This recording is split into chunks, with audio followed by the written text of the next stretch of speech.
The city's terrified. A rideshare serial killer is stalking car drivers and dumping their bodies. They're calling him the Dark Passenger. But what if that name wasn't just symbolic? What if Dexter isn't just hunting this killer?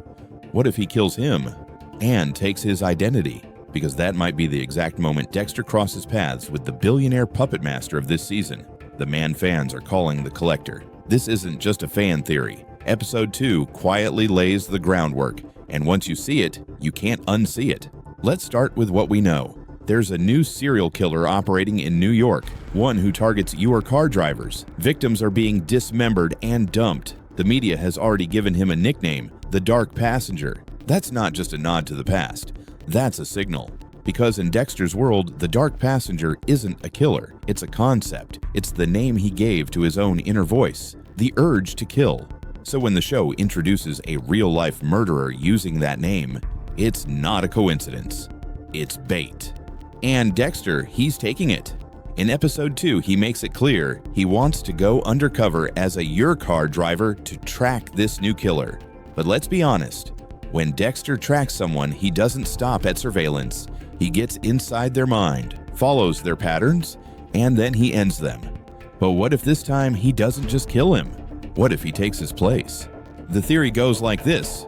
Dexter finds the Dark Passenger, the real one, the killer terrorizing rideshare drivers, and he kills him. But instead of walking away, he takes his clothes, his phone, his car, his identity. And that's when things escalate, because the original killer wasn't working alone. He was being watched by someone powerful, by someone rich, dangerous, obsessive, the man we believe is orchestrating the entire season. Peter Dinklage's character, known only in leaks and theories as the Collector. A billionaire who doesn't just admire serial killers, he collects them. And now he thinks Dexter is one of his. This explains everything. Why Dexter ends up entangled with 6 new killers. Why he's drawn into a hidden network. Why he's being invited to a twisted game he never agreed to play because he assumed a mask. And that mask was already under surveillance. And now the Collector wants to meet him.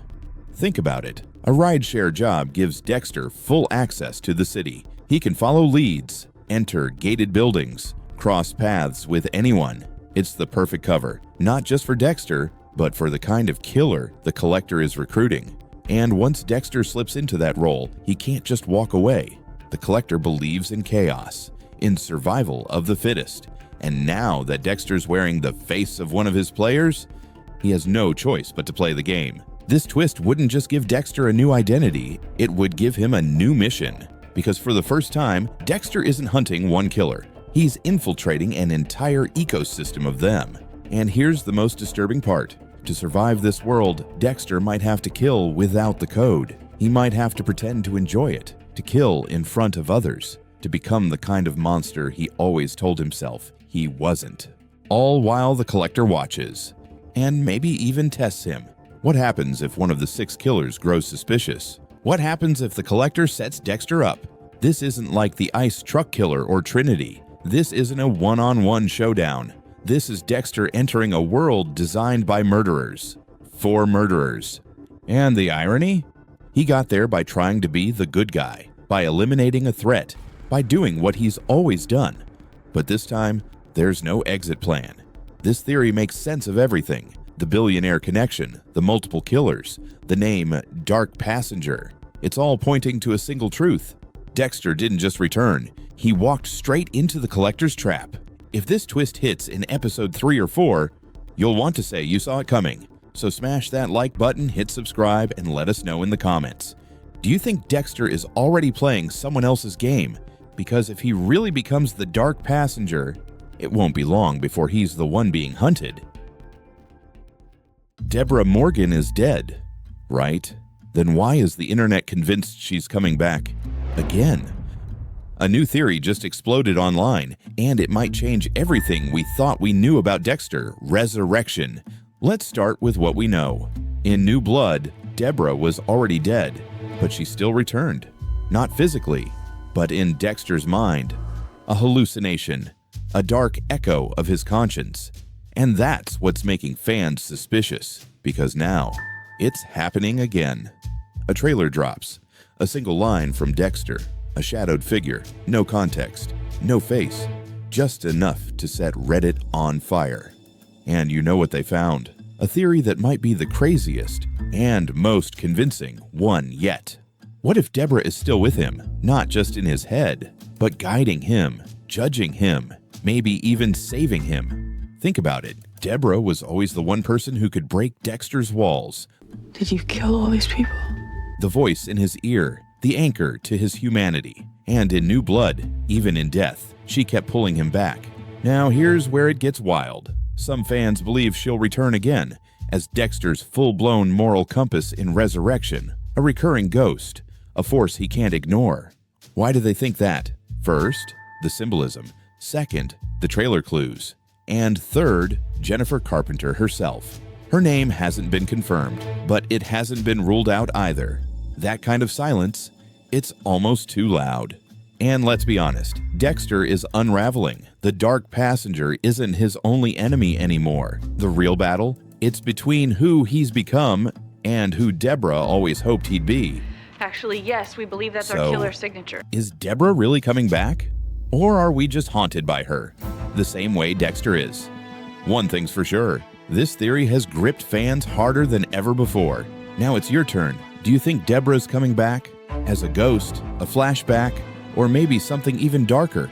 Drop your theory in the comments, because Dexter Resurrection premieres July 11th, and Deborah Morgan might not be finished. Dexter Resurrection isn't just a cool title, it's a chilling clue. A clue that hints at Dexter's darkest transformation yet. But what if I told you that the word resurrection doesn't just mean Dexter survived, it means something far more disturbing, something spiritual, biblical, and inevitable. Dexter's story has always walked the tightrope between sinner and savior, but with this new chapter, the title doesn't just tease a comeback, it signals a rebirth, and not the hopeful kind. In Christian theology, resurrection often means redemption. Rising again after death, cleansed, whole, transformed. But Dexter Morgan isn't seeking forgiveness. He's not becoming something better. He's becoming something worse. Let's go back. Dexter faked his death in the finale of the original series, running off to live in isolation. But Dexter, New Blood pulled him back into the cycle. Violence, secrets, loss, and ultimately, death again, this time at the hands of his own son Harrison. So how is he back? That's where the resurrection symbolism takes a dark turn. In religious texts, not all resurrections are holy. Some are cursed. The undead, souls brought back not by grace, but by vengeance, obsession, or unfinished sin. In that sense, Dexter isn't rising like Christ. He's returning like a ghost, a haunting, a man who can't die until his purpose is complete, even if it destroys him and everyone around him. And it's not the first time the show hinted at this. In Season 6, there was an entire arc about religious killers, a doomsday killer obsessed with revelation, and Dexter himself confronting faith, mortality, and what comes after death. He even asked a priest if someone like him could ever be forgiven. He never got an answer. So when the new series calls itself Resurrection, it's not just about plot, it's about fate. It's about a man who can't stay buried, no matter how hard the world tries. But here's the real twist. Dexter's resurrection might not be physical at all. What if it's spiritual? What if Harrison, his son, now carries Dexter's darkness? What if the resurrection is happening through bloodline, not body? What if the monster didn't die, but simply moved on? The title could be a warning. Dexter isn't back, but the dark passenger is. So the next time you see the words Dexter Resurrection, ask yourself, who's really coming back? Because sometimes what rises from the grave isn't the man you remember. If you want more deep dives like this, don't forget to hit like and subscribe. What do you think resurrection really means for Dexter? Drop your theories in the comments. I'll be reading everyone.